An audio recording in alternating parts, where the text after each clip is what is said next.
Now I want to talk to you about how to use your Garmin GPS to locate coordinates. There's a couple different ways to do this. Let's say you want to view your map of the current location you are in.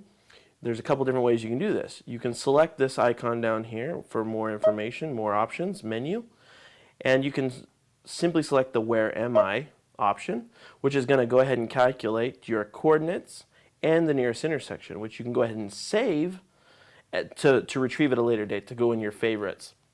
This is great for if you're a hiker, a biker, or if you just happen to be at a great location that you want to remember later and it's not saved under your POIs, or you just want to you want to mark that location to get back to later, even by automobile or on foot. It also is great because you can contact police stations and hospitals. They've got this great feature here, and you can actually come up here to the next menu icon and click directions to me, and then you can actually get directions from a location, either from a police station or a hospital, to you, so that you can give people directions as to where you are. But you can also give them the coordinates or a nearby intersection, especially if it's an emergency or if you have a friend that needs to find you, something like that. The next easiest way to do it is just by simply touching the icon of your vehicle, and it'll do the exact same calculation and give you that information.